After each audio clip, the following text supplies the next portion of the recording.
हम लोगों ने फोटोकेमिस्ट्री स्टार्ट किया था कल। और वहां पे हमने कुछ जो जनरल चीजें थी वो देखी कि फोटोकेमिस्ट्री क्या होती है। डेली लाइफ में हम फोटोकेमिस्ट्री को कहाँ कहाँ देख पाते हैं या सिर्फ लेबोरेटरी में हम फोटोकेमिस्ट्री को कर पाते हैं। तो हमने कुछ डेली लाइफ के एग्जांपल्स देखे थे। और फिर हमने बात की थी कि थर्मल रिएक्शंस और फोटोकेमिकल रिएक्शंस में क्या अंतर होता है। और उस डिफरेंस को करने के बाद में और फिर हमने बात की कि जब किसी भी तरह का कोई भी रेडिएशन एब्जॉर्ब होता है तो वहां पर तीन तरह की चीजें होती हैं कि जब हम उस लाइट को किसी कंपाउंड पर डालते हैं तो या तो वो रिफ्लेक्ट हो सकती है, लाइट वापस जो हमने डाली है वो वापस रिफ्लेक्ट होकर के उसी डायरेक्शन में चली जाए जिस डायरेक्शन में वो आई है, और या फिर वो लाइट एब्जॉर्ब हो सकती है, और या फिर वो लाइट उस सिस्टम से या उस सब्सटेंस से पास हो सकती है। तो जो लाइट पड़ती है उसको इंसिडेंट लाइट, और जो रेडिएशन रिफ्लेक्ट हो जाती है उसको हमने आईआर से रिप्रेजेंट किया, रिफ्लेक्टेड लाइट का इंटेंसिटी। और जो ट्रांसमिट हो जाती है उसको हमने आई टी से रिप्रेजेंट किया, और जो एब्जॉर्ब हो जाती है उसको हमने आई ए से रिप्रेजेंट किया। तो ये सारी की सारी इंटेंसिटीज थी। और फिर कुछ जो हिस्टोरिक लॉज थे उन पर हमने बात की कि सबसे पहले ग्रोथस और ड्रैपर ने एक लॉ दिया कि केवल वही रेडिएशंस यूजफुल हैं या काम के हैं जो एब्जॉर्ब हो जाते हैं, जो ट्रांसमिट हो जाते हैं, जो रिफ्लेक्ट हो जाते हैं, उन रेडिएशंस का कोई लेना देना नहीं होता। और एक और हिस्टोरिक लॉ की हमने बात की, स्टार्क आइंस्टीन लॉ, जिसमें स्टार्क आइंस्टीन कहते हैं कि हर मॉलिक्यूल एक फोटोन यूज करता है और उस मॉलिक्यूल को एक्साइटेड स्टेट में या एक एक्टिवेटेड स्टेट में पहुंचा देता है। मतलब जितने मॉलिक्यूल्स होंगे उतने ही नंबर ऑफ फोटॉन्स एब्जॉर्ब होंगे।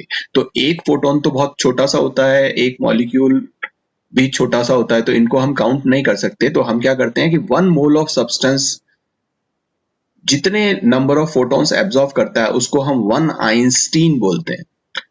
तो जो एनर्जी होती है E equals to h nu, अगर वो 1 मोल के लिए निकाली जाए तो उसे हम 1 आइंस्टीन बोलते हैं, इसीलिए हम उसको n से मल्टीप्लाई कर देते हैं।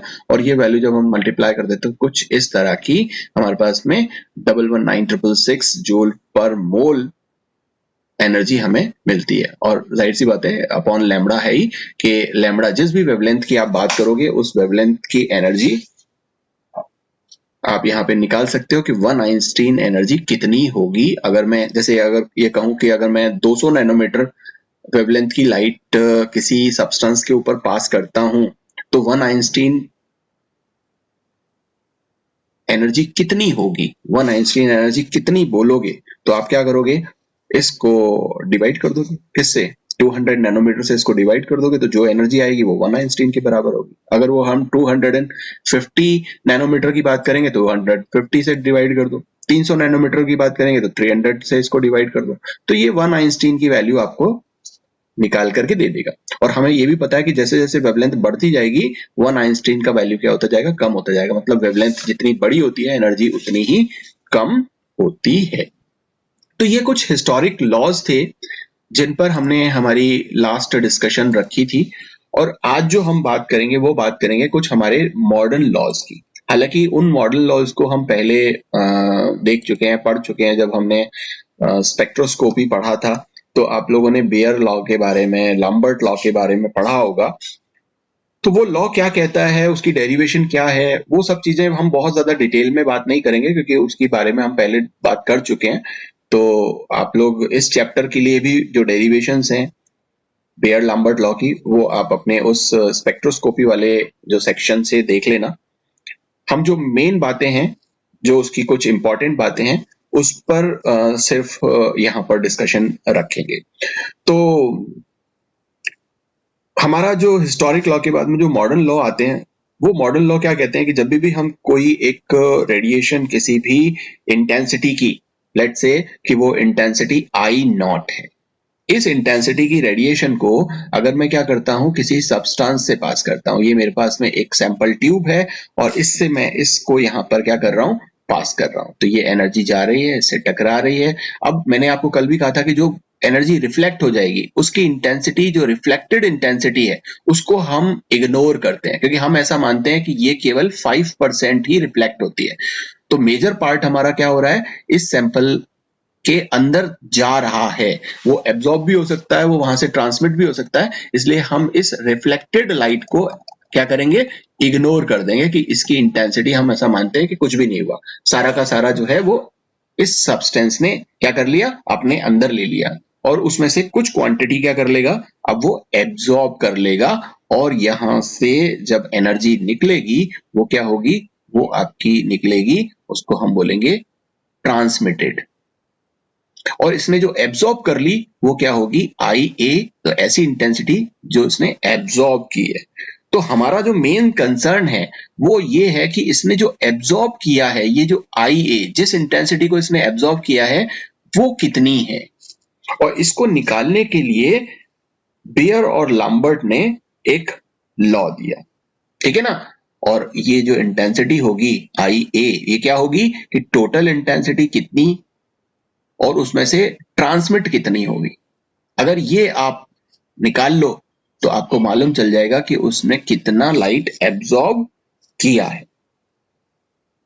तो देखो लैम्बर्ट या फिर बॉगर्स ने एक लॉ दिया, वो क्या बताता है कि ये जो इंटेंसिटी की लाइट, हम आई नॉट इंटेंसिटी की लाइट को जब हम किसी सैंपल पर या किसी भी कंपाउंड पर या किसी भी रिएक्शन मिक्सचर पर जब डालते हैं तो वो किस चीज पर डिपेंड करेगी, ये एब्जॉर्प्शन जो है, ये जो आई ए जो एब्जॉर्प्शन हुआ है, ये किस बात पर डिपेंड करेगा।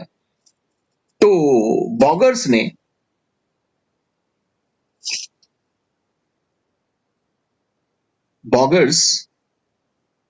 और लैम्बर्ट, इन्होंने एक लॉ दिया और इन्होंने कहा कि ये जो लाइट का एब्जॉर्प्शन है ये रिलेट करता है कि ये जो मीडियम है, ये जो मैंने मीडियम लिया है, ये जो मैंने सैंपल लिया है, इस सैंपल की थिकनेस कितनी है, ठीक है ना। इट डिपेंड्स ऑन थिकनेस, मतलब I a depends on thickness of the medium. ये मीडियम का थिकनेस जैसा जैसा होगा, कम होगा तो कम एब्जॉर्प्शन होगा, ज्यादा थिक अगर हमने यहां पर ये मीडियम लिया है तो ज्यादा एब्जॉर्प्शन होगा, ठीक है ना। बियर ने भी अपना एक लॉ दिया, बियर्स लॉ। बियर्स लॉ क्या कहता है, बियर्स लॉ कहता है कि ये जो एब्जॉर्प्शन है, इसकी जो इंटेंसिटी है वो डिपेंड करती है, डिपेंड्स ऑन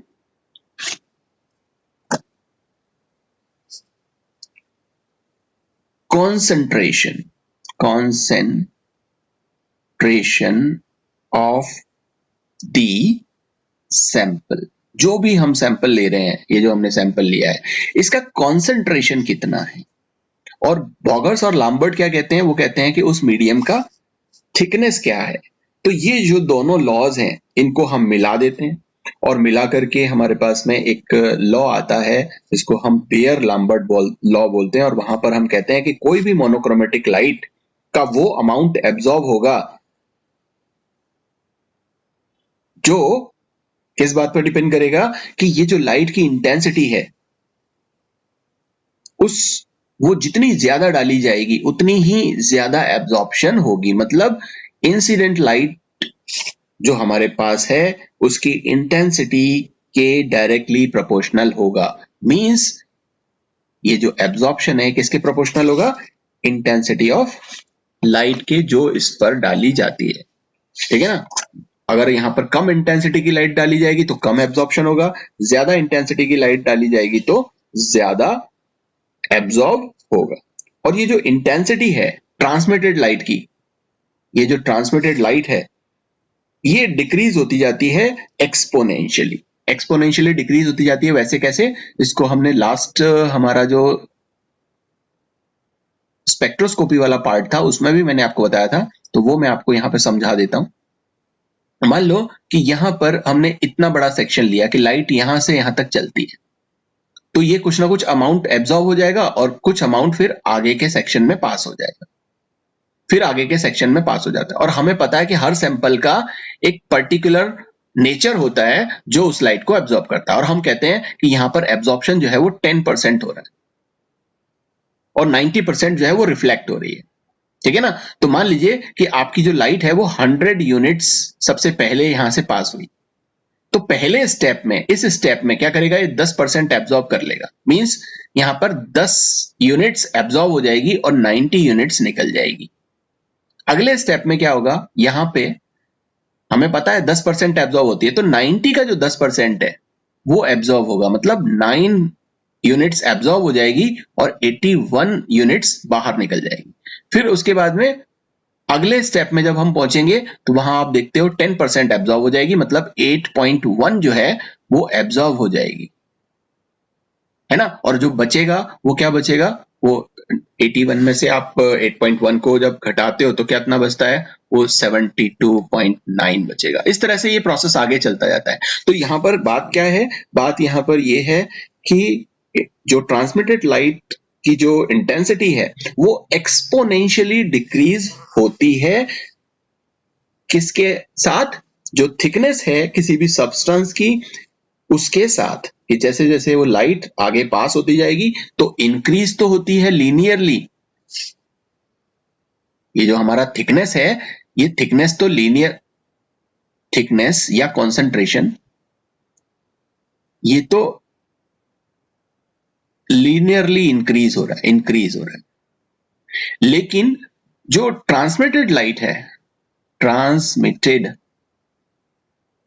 लाइट का जो इंटेंसिटी है ये डिक्रीज होता है एक्सपोनेंशियली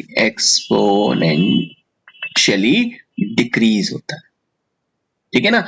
ये मेन बात क्या निकल कर के आई हमारे सामने, बेयर और लैम्बर्ट लॉ से। ठीक है ना।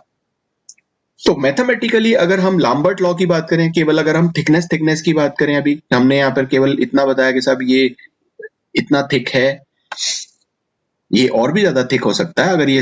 अगर हमारा ये इतना होता, और ज्यादा थिक हो जाता ये मीडियम, या ये सैंपल और ज्यादा थिक हो जाता, तो फिर ये और आगे आगे आगे आगे आगे इस तरह से चलती जाती।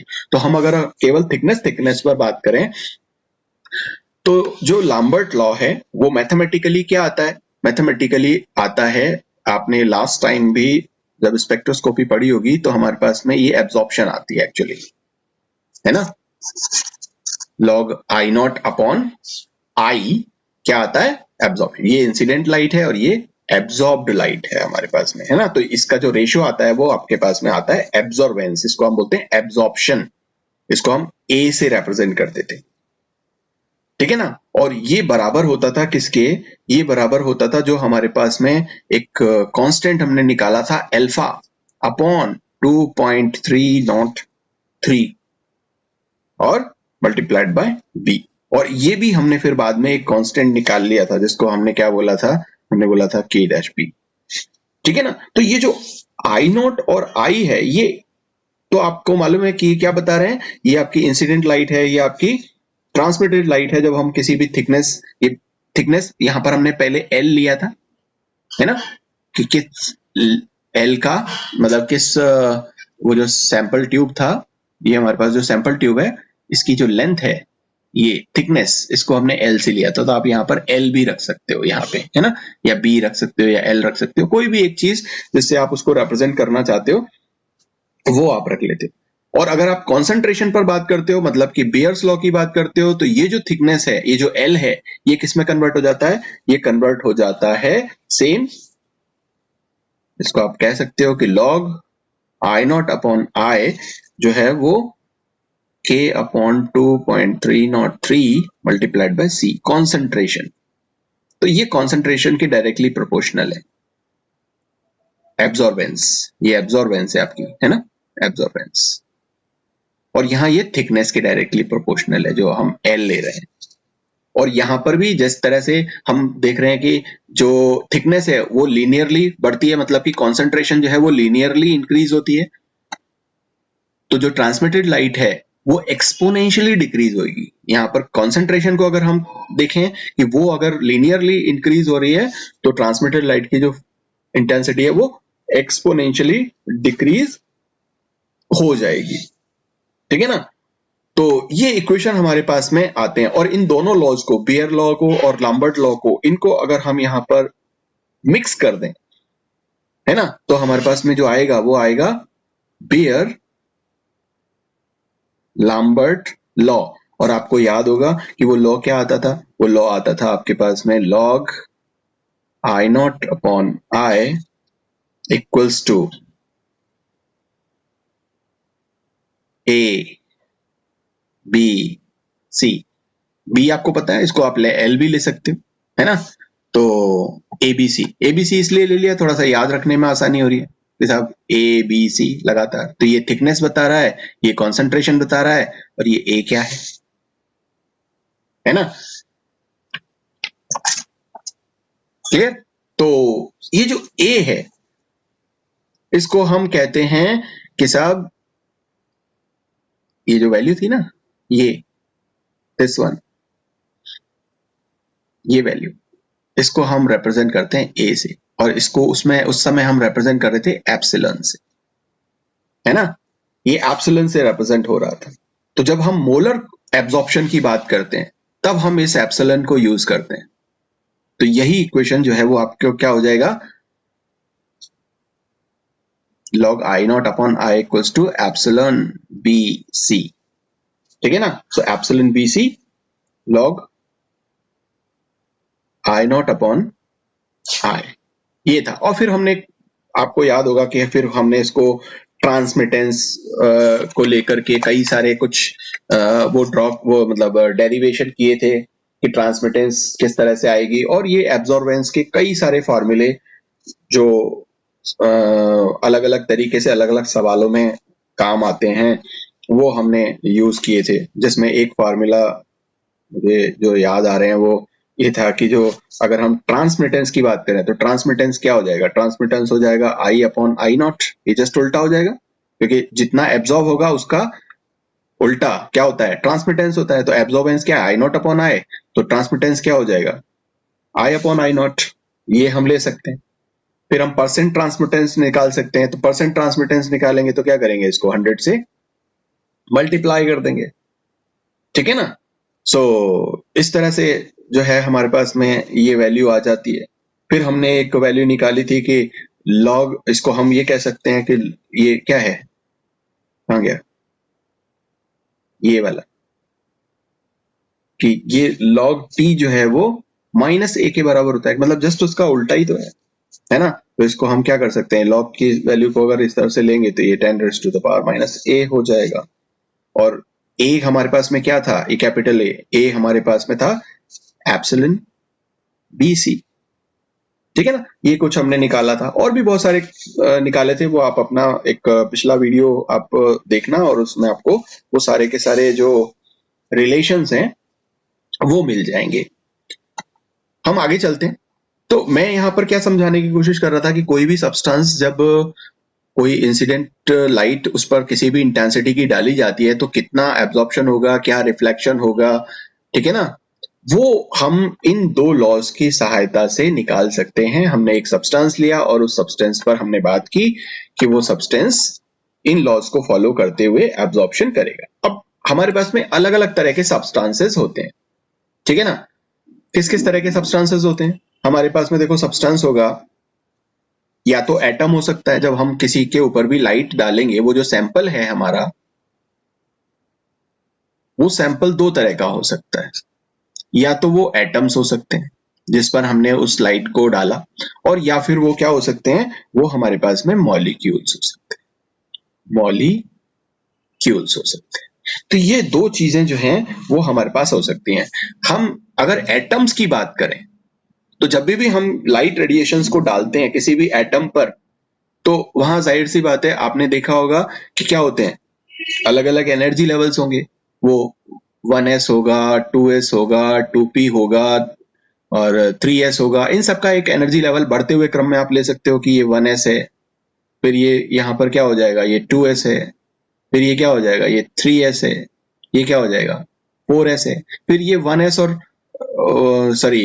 1s और 2s के बीच में कोई और नहीं होता। यहाँ 2s और 3s के बीच में एक और आता है, क्या आता है, वो 2p आएगा। तो ऐसे करके इनके अलग अलग एनर्जी लेवल्स होते हैं। तो जब भी आप इसके ऊपर किसी कंपाउंड के ऊपर रेडिएशन डालोगे तो वो जो इलेक्ट्रॉन है वो क्या करेगा, वो शिफ्ट होगा, वो एक्साइट होगा, अलग अलग तरीके से एक्साइट होगा। वो 2s से यहाँ 2p में जा सकता है, ठीक है ना, 3s से यहाँ पर 3p, और ये 3d वाले होंगे ये। तो इस तरह से वो 3s से 3p में जा सकता है, 3p से क्या कर सकता है, यहां जा सकता है। तो अलग अलग तरीके से वो जा सकता है, इस तरह से, है ना। तो इस तरह के जो डायग्राम होते हैं जिसमें आप एटम्स को यूज करते हैं और वहां पर लाइट रेडिएशन वो एटम्स यूज करेंगे और ट्रांजिशन करेंगे अलग अलग एनर्जी लेवल्स में, उसको हम बोलते हैं ग्रॉटियंस डायग्राम। उसको हम बोलते हैं ग्रॉटियंस डायग्राम। तो वो आप ग्रॉटियन डायग्राम से बता सकते हो। बट यहां पर एटम्स का हम कंसर्न नहीं ले रहे, एटम्स पर हम यहां पर बात नहीं कर रहे, क्योंकि जब भी हम कभी किसी सैंपल पर काम कर रहे होते हैं तो हमारे मॉलिक्यूल्स, वो जो लाइट रेडिएशंस हैं, उन लाइट रेडिएशंस को एब्जॉर्ब करके क्या करते हैं, हम उस पर बात कर रहे हैं। तो हम बात जो करेंगे हमारी पूरी इस फोटोकेमिस्ट्री में, वो बात करेंगे इन मॉलिक्यूल्स की। क्योंकि फोटोकेमिस्ट्री, जब आप किसी भी लाइट को यूज करके और किसी रिएक्टेंट को प्रोडक्ट में कन्वर्ट करोगे तो एटम कन्वर्ट नहीं हो रहा है, बल्कि क्या कन्वर्ट हो रहा है, मॉलिक्यूल। तो इसलिए हम यहाँ पर मॉलिक्यूल्स की बात करने वाले हैं। तो अब हम बात करते हैं कि मॉलिक्यूल्स जो हैं, जब हम इन मॉलिक्यूल्स पर लाइट रेडिएशन डालते हैं तो क्या होता है। तो देखो, सबसे पहले हमको ये पता है कि जो भी मॉलिक्यूल हमारा है, इसमें 4 मेजर तरह की एनर्जीज होती हैं, ठीक है ना। अगर किसी मॉलिक्यूल की बात करें, एनर्जी ऑफ मॉलिक्यूल, ये 4 तरह की एनर्जीज इसमें होती हैं। और जब आप इस पर लाइट रेडिएशन डालोगे, जाहिर सी बात है, ये लाइट रेडिएशन जब आपने इस पर डाली तो ये एनर्जी का फॉर्म है, लाइट रेडिएशन, रेडिएशंस। और इस मॉलिक्यूल की उन एनर्जीज को क्या करेगा, ये अफेक्ट करेगा। तो वो 4 एनर्जीज क्या हैं, आपको मालूम है क्या है। एक तो है वो मॉलिक्यूल एक जगह से दूसरी जगह चला जाए, वो ट्रांसलोकेशनल एनर्जी। दूसरी, उसमें एक एनर्जी होती है जिसको हम बोलते हैं रोटेशनल एनर्जी। तीसरी, उसमें एक एनर्जी होती है जिसको हम बोलते हैं वाइब्रेशनल एनर्जी। और चौथी जो एनर्जी उसमें होती है उसको हम बोलते हैं इलेक्ट्रॉनिक एनर्जी, ठीक है ना। तो रोटेशनल एनर्जी, वाइब्रेशनल एनर्जी और इलेक्ट्रॉनिक एनर्जी, ये 3 तरह की एनर्जी ऐसी है जो क्या है, क्वांटाइज्ड है, क्वांटाइज्ड। और ये जो ट्रांसलोकेशनल एनर्जी है, ये कैसी है, ये नॉन क्वांटाइज्ड है। क्वांटाइज्ड और नॉन क्वांटाइज्ड आप बहुत अच्छे से समझते हो। एक बार वापस से अगर मैं बताऊं कि अगर एक मॉलिक्यूल इस जगह पर है, ये मॉलिक्यूल है आपका, और आपको यहां पर इसको पहुंचाना है, इस पर्टिकुलर पॉइंट पे पहुंचाना है, ये ए पॉइंट है और ये बी पॉइंट है। तो यहां से जब ये यहां पर जाएगा, इस तरह से जब आप इसको किसी तरह की एनर्जी दोगे और इस एक पॉइंट से इस बी पॉइंट पर ये पहुंचेगा, तो ऐसा नहीं है कि पहले ये इस पॉइंट पर होगा उसके बाद इस पॉइंट पर होगा, नहीं, वो यहां बीच में भी कहीं पे भी हो सकता है।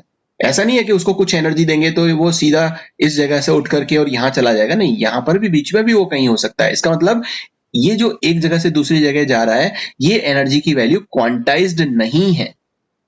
जबकि रोटेशनल, वाइब्रेशनल और इलेक्ट्रॉनिक एनर्जी स्टेट्स क्या होते हैं, क्वांटाइज्ड होते हैं। ये आप पढ़ चुके हो। कैसे पढ़ा है आपने, आपने पढ़ा है कि साहब ये हमारे पास में कुछ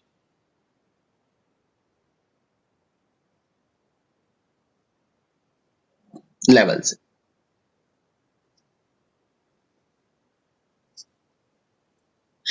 इसको हमने पूरा का पूरा क्या कह दिया, E1। इसको हमने पूरा का पूरा क्या कह दिया, E2। क्योंकि ये इलेक्ट्रॉनिक एनर्जी लेवल्स है और इसके बीच में ये जो आपको दिख रहे हैं, ये इसके वाइब्रेशनल लेवल्स हैं।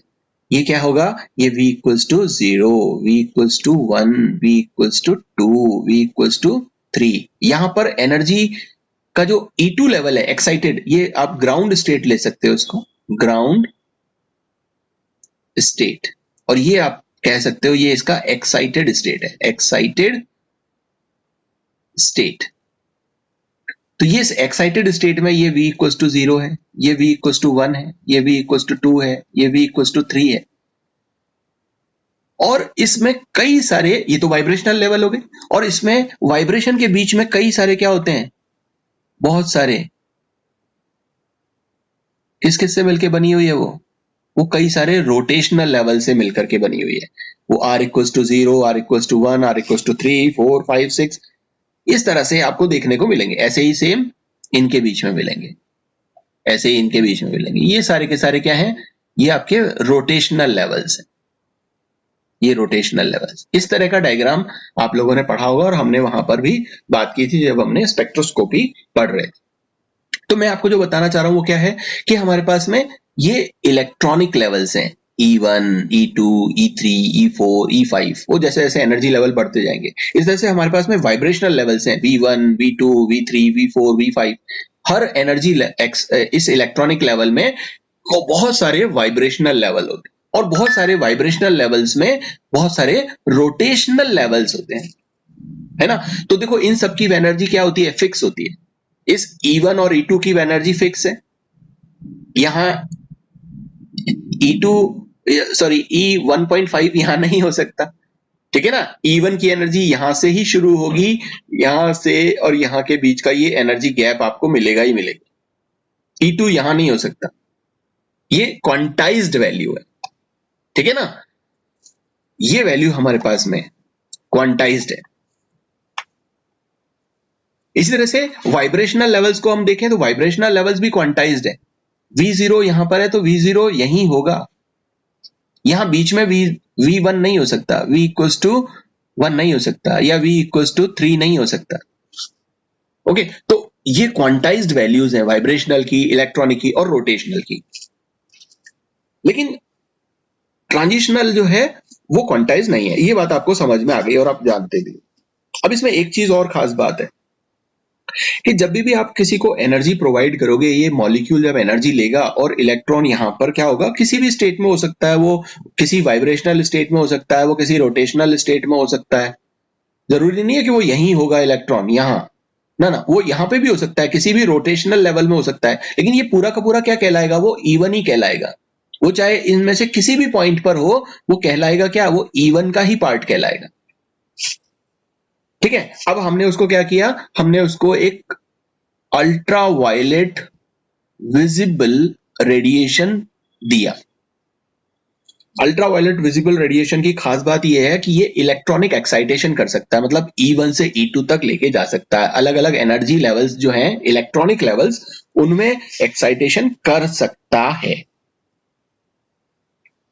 और अगर आप ऐसी एनर्जी देते हो इसको, तो इलेक्ट्रॉनिक एक्साइटेशन तो होगा ही, साथ के साथ वाइब्रेशनल और रोटेशनल एक्साइटेशन भी होगा। जैसे मान लीजिए कि आपका इलेक्ट्रॉन यहां पे था, है ना, मैं इसको डिफरेंट कलर से ले लूं, तो मान लीजिए कि वो इलेक्ट्रॉन आपका यहां था। अब मैंने उसको एनर्जी दिया, तो अब वो कहां चला गया, यहां चला गया। अब देखो इसमें इलेक्ट्रॉनिक एक्साइटेशन तो हुआ ही है, E1 से E2 तक गया। फिर आप एक चीज देखो कि यहां पर रोटेशनल लेवल पता नहीं क्या होगा, J का जो वैल्यू है वो मान लीजिए कि यहाँ पे 5 है, तो ये J5 से, और वो J5 भी किसका, J5 है ये यहां पर V इक्वल्स टू 0 और 1 के बीच का, है ना। तो वो J इक्वल्स टू 5 से कहां गया, वो यहां पर चला गया, यहां पे मान लो, यहां पे वो V इक्वल्स टू 2 और 3 के बीच का ये जो J लेवल है, J इक्वल्स टू 2, यहां चला गया। तो इसमें देखो वाइब्रेशनल ट्रांजिशन ऑटोमेटिकली हो गया, रोटेशनल अपने आप ही हो गया। तो इलेक्ट्रॉनिक जब होता है तो वाइब्रेशनल और रोटेशनल उसके साथ साथ होते हैं, ठीक है ना। ये बात अलग है कि जो हमारे पास में एनर्जी लेवल्स हैं अलग अलग, ये मैंने अलग अलग क्या है, ये मान लीजिए कि ये रोटेशनल एनर्जी लेवल्स का डिफरेंस, ये मान लीजिए कि ये वाइब्रेशनल एनर्जी लेवल्स का डिफरेंस, और ये मान लीजिए कि ये इलेक्ट्रॉनिक जो एनर्जी है उनका डिफरेंस। अब ये इलेक्ट्रॉनिक डिफरेंस क्या होगा, अलग अलग होगा। जो रोटेशनल एनर्जीज में डिफरेंस होता है, मतलब ये एक रोटेशन से दूसरे रोटेशन में जाएगा, आर तो सॉरी जे इक्वल्स टू 1 से जे इक्वल्स टू 2 में जब जाएगा, तो वो जो डिफरेंस होता है वो करीब करीब, या ये इक्वल्स टू लिखा है लेकिन ये क्या है, सारी की सारी वैल्यूज अप्रोक्सीमेटली हम मान लेते हैं। तो ये मान लो कि ये 1 सेंटीमीटर इनवर्स इतना सा डिफरेंस होता है इसमें, मान लो, है ना, वेव नंबर का। और यहाँ जो इनका डिफरेंस होता है, ये डिफरेंस होता है करीब करीब 1000 सेंटीमीटर इनवर्स। और इलेक्ट्रॉनिक लेवल्स में जो डिफरेंस होता है वो होता है करीब करीब 10,000 सेंटीमीटर इनवर्स से और 10 लाख सेंटीमीटर इनवर्स। मेरी बात समझ में आ रही है? मतलब J1 से J2, J2 से J3, ये डिफरेंस होगा इतना। वाइब्रेशनल लेवल V0 से V1, V1 से V2, V3 से, ये डिफरेंस जो है वो है 1000 सेंटीमीटर इनवर्स। और जो हम E1 से E2, E2 से E3, ये जो डिफरेंस होगा ये 10,000 सेंटीमीटर इनवर्स से 10 लाख सेंटीमीटर इनवर्स तक हो सकता है। तो आप एक चीज सोचो, इस 10,000, 1 लाख, 10 लाख, 5 लाख, 1,000, इसकी तुलना में ये वाला जो रेडिएशन है, ये जो डिफरेंस है, एनर्जी डिफरेंस रोटेशनल वाला, ये क्या है, बहुत ही नेग्लिजिबल है। इसको हम इग्नोर कर सकते हैं, है ना, इसको हम क्या कर सकते हैं, इग्नोर कर सकते हैं।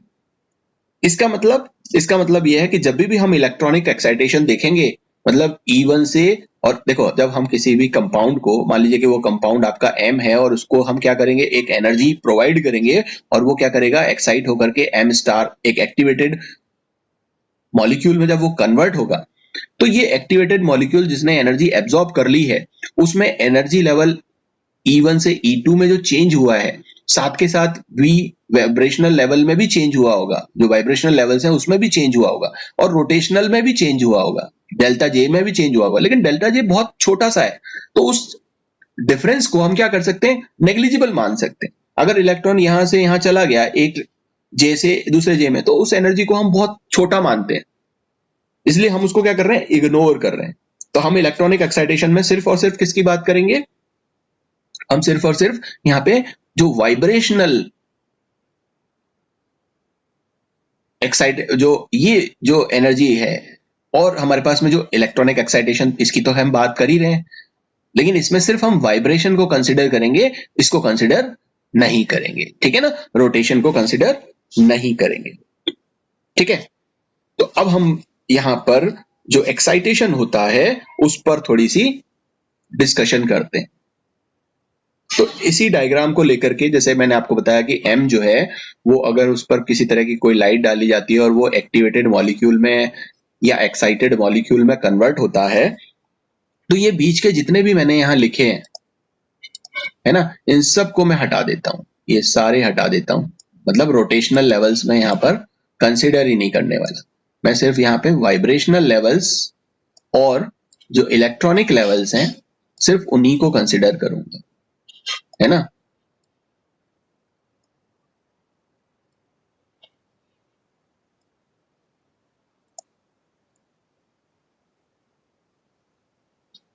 तो ये हम यहाँ पर इसकी बात करेंगे सिर्फ। तो अब मैंने सारे के सारे रोटेशनल लेवल्स को हटा दिया, तो अब मेरा जो मॉलिक्यूल है, जब मैं इसको यहाँ पर एक पर्टिकुलर एनर्जी प्रोवाइड कर रहा हूं, तो ये क्या हो सकता है, ये हो सकता है कि मान लो कि इस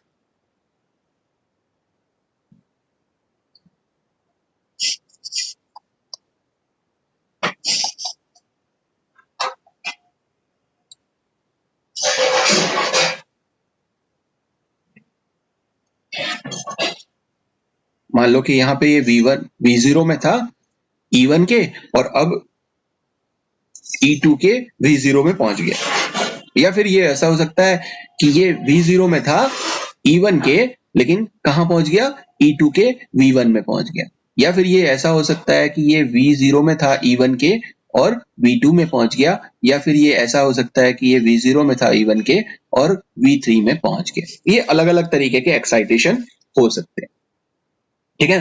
डिफरेंट डिफरेंट, हमने यहाँ पर उसकी बात नहीं की है, ये बीच में भी कहीं पहुंच सकता था यहाँ पे, लेकिन हम उन रोटेशनल लेवल्स पर बात नहीं कर रहे। ओके, हम सिर्फ और सिर्फ क्या कर रहे हैं, वाइब्रेशनल लेवल्स और इलेक्ट्रॉनिक लेवल्स जो हैं उन पर बात कर रहे हैं। तो इसको कुछ इस तरीके से रिप्रेजेंट किया जाता है।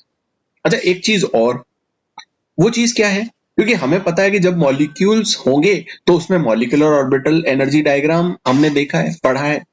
अब वो क्या करता है, वो कुछ इस तरीके का होता है, मतलब इस तरह का जो होगा, इसमें मॉलिक्यूल्स में हमारे पास कुछ इस तरह के एनर्जी लेवल्स होते हैं। इसको हम बोलते हैं सब सिग्मा है, ये हमारे पास में सिग्मा स्टार, तो ये हमारे पास में बॉन्डिंग मॉलिक्यूलर ऑर्बिटल है, और ये एंटी बॉन्डिंग मॉलिक्यूलर ऑर्बिटल है। इस तरह से ये क्या होता है, इसमें होता है पाई बॉन्डिंग मॉलिक्यूलर ऑर्बिटल है, और ये क्या है, pi star anti bonding molecular orbital. और ये हमारे पास में एक होता है इसमें नॉन बॉन्डिंग, तो इसको हम बोलते हैं नॉन बॉन्डिंग मॉलिक्यूलर ऑर्बिटल, ये होते हैं। अब इसमें अलग अलग तरीके से हमने जब आप लोगों ने पढ़ा होगा IR spectro sorry ultraviolet visible spectroscopy, तो इलेक्ट्रॉनिक स्पेक्ट्रोस्कोपी जब हम पढ़ते हैं तो हम क्या देखते हैं कि अलग अलग तरीके का ट्रांजिशन देखते हैं। हम देखते हैं कि साहब इस तरीके का ट्रांजिशन हुआ होगा, तो इस तरीके के ट्रांजिशन को हम बोलते हैं क्या, सिग्मा सिग्मा स्टार ट्रांजिशन। ये इलेक्ट्रॉनिक ट्रांजिशन ही तो है। या फिर क्या हो सकता है, ये यहां से यहां हो सकता है, सिग्मा से पाई स्टार में जा सकता है, तो ये सिग्मा से पाई स्टार टाइप का ट्रांजिशन हो गया। और क्या हो सकता है, ये पाई से और सिग्मा स्टार में हो सकता है, जैसे हम बोलेंगे पाई से सिग्मा स्टार। या क्या हो सकता है, ये पाई से पाई स्टार में हो सकता है, तो ये हो जाएगा आपका पाई से पाई स्टार। या फिर क्या हो सकता है, या फिर ये एन से पाई स्टार में हो सकता है, एन से पाई स्टार। या फिर क्या हो सकता है, ये एन से सिग्मा स्टार में हो सकता है, तो ये हो जाएगा आपका एन से सिग्मा। ये बहुत सारे टाइप के ट्रांजिशन हो सकते हैं भाई। मॉलिक्यूल में तो यही वाली स्थिति होती है ना, या तो वो जो इलेक्ट्रॉन है, हम यहाँ इलेक्ट्रॉनिक एक्साइटेशन की बात कर रहे हैं, और इलेक्ट्रॉन कहाँ प्रेजेंट है, बॉन्ड में। और बॉन्ड कैसे, इलेक्ट्रॉन जो बॉन्ड में प्रेजेंट है तो वो या तो सिग्मा बॉन्ड बना रहा होगा, या पाई बॉन्ड बना रहा होगा, या वो नॉन बॉन्डिंग इलेक्ट्रॉन रख रहा है। अब इनके ही इलेक्ट्रॉन क्या होंगे, यहाँ शिफ्ट होंगे। तो एक जनरल जो मॉलिक्यूलर ऑर्बिटल एनर्जी डायग्राम है, जिसके थ्रू यहाँ पर डिफरेंट डिफरेंट पॉसिबल ट्रांजिशंस हैं, वो कुछ इस तरह के होंगे जो हमने यहाँ पर इस डायग्राम में देखे। लेकिन मोटे मोटे तौर पर हमको पता है कि इनमें ये चाहे सिग्मा हो, चाहे पाई हो, चाहे एन हो, चाहे पाई स्टार, सिग्मा स्टार, इनको हमने एनर्जी लेवल डायग्राम यहाँ इलेक्ट्रॉनिक एक्साइटेशन से ये मान लिया कि साहब वो E1 है या E2 है, लेकिन एक्चुअली में क्या है, वो इस तरीके से है, ऐसे, ठीक है। तो अब अगर हमारे पास में मॉलिक्यूल है, उसमें बॉन्डिंग और नॉन बॉन्डिंग ऑर्बिटल्स प्रेजेंट हैं। अब इनमें भी एक चीज और आपको देखने को मिलेगी, क्या देखने को मिलेगा, कि जो बॉन्डिंग ऑर्बिटल्स होते हैं, बॉन्डिंग मॉलिक्यूलर ऑर्बिटल्स, और जो नॉन बॉन्डिंग मॉलिक्यूलर ऑर्बिटल्स होते हैं, ये क्या होते हैं, ये होते हैं फील्ड,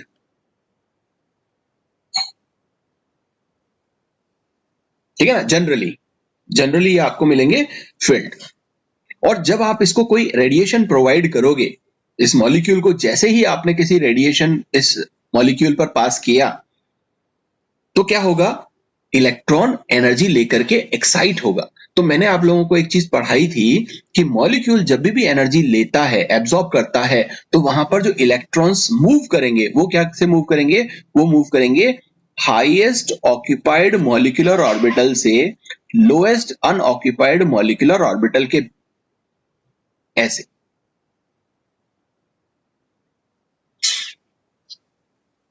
मैंने आपको बताया ना यहाँ पे कि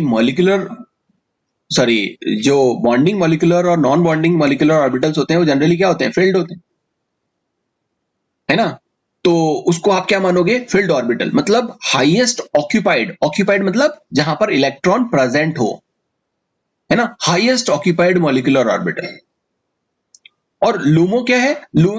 लूमो है कि जो भी अनऑक्यूपाइड मॉलिक्यूलर ऑर्बिटल है लोएस्ट, वहां पर ये चला जाएगा। अब इसको थोड़ा सा समझते हैं।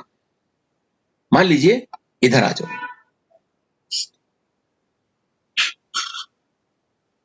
मान लो अब अगर यहां पर आपने इसको क्या किया, एनर्जी प्रोवाइड की मॉलिक्यूल को, तो ये यहां से और यहां चला गया, तो ये क्या कहलाएगा? ये कहलाएगा होमो, हाईएस्ट ऑक्यूपाइड मॉलिक्यूलर ऑर्बिटल। अब मॉलिक्यूलर ऑर्बिटल जो इलेक्ट्रॉन था वो यहां नहीं था, इलेक्ट्रॉन कहां पर है? यहां, और इलेक्ट्रॉन यहां है, तो ये क्या कहलाएगा? होमो, हाईएस्ट ऑक्यूपाइड। और लोएस्ट अनऑक्यूपाइड, अब देखो ये अनऑक्यूपाइड था, ये खाली था, तो यहां चला गया, तो ये क्या कहलाएगा? लूमो। सोचो कि इलेक्ट्रॉन यहां था, मैं दूसरे कलर से ले लेता हूं, इलेक्ट्रॉन मान लो कि यहां था, तो ये इसका क्या हो जाएगा? होमो। और इलेक्ट्रॉन गया कहां? मान लीजिए कोई यहां गया, है ना, तो ये इसका क्या कहलाएगा? लूमो। मतलब ये भरा हुआ था, ये भरा हुआ था, ये भरा हुआ था, ये खाली था, तो ये इसके लिए क्या है? लोएस्ट अनऑक्यूपाइड है। मतलब ये खाली, लोएस्ट ऐसा ऑर्बिटल जो कि कैसा है? खाली है, अनऑक्यूपाइड है, जहां पर कोई इलेक्ट्रॉन नहीं है। तो इलेक्ट्रॉनिक ट्रांजिशन जब भी होगा, वो क्या होगा? हमेशा होमो से लूमो में होगा। ये बात हमेशा आप ध्यान रखोगे कि transition occurs only from HOMO to LUMO when you irradiate any sample of compound.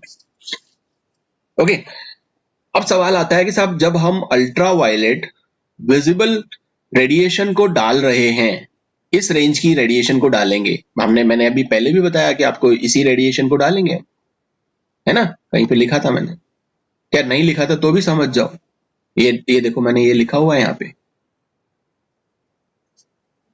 तो हम इस रेडिएशन को जब डालेंगे तभी इलेक्ट्रॉनिक एक्साइटेशन होगा, और जब मैं इस रेडिएशन को डालता हूं तो ये रेडिएशन का मतलब क्या होता है? इस रेडिएशन का मतलब होता है कि 200 नैनोमीटर से 800 नैनोमीटर,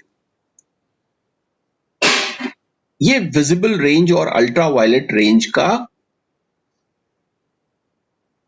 रेडिएशन है, जो 200 नैनोमीटर से 800 नैनोमीटर के बीच में होगा, या फिर इसको आप 2000 एंगस्ट्रॉम से 8000 एंगस्ट्रॉम भी बोल सकते हो।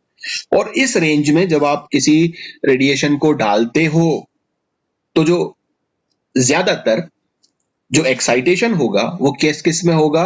वो होगा नॉन बॉन्डिंग इलेक्ट्रॉन का पाई स्टार में, पाई स्टार का, सॉरी,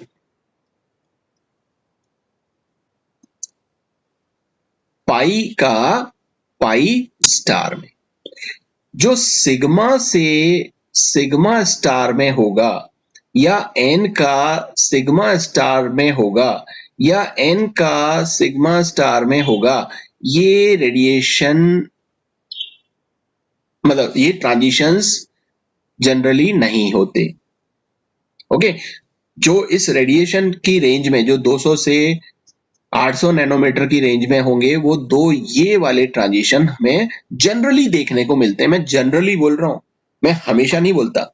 और एक चीज और, जनरली और प्राइमरीली, हम क्या बोलेंगे इसको? प्राइमरीली। प्राइमरीली, प्राइमरीली का मतलब क्या हुआ? मतलब जैसे ही आप इस रेंज का रेडिएशन डालोगे, वैसे ही सबसे पहला जो एक्साइटेशन होगा वो एन ऑर्बिटल के इलेक्ट्रॉन्स का pi star anti bonding molecular orbitals में एक्साइटेशन आपको देखने को मिलेगा। ओके, इतनी बात समझ में आ गई? अगर इतनी बात समझ में आ गई, तो अब जो हम बात करेंगे वो ये बात करेंगे कि ठीक है, हमारे पास में एक मॉलिक्यूल, एक कंपाउंड प्रेजेंट है, हमने उसको एक रेडिएशन दे दिया, और वो रेडिएशन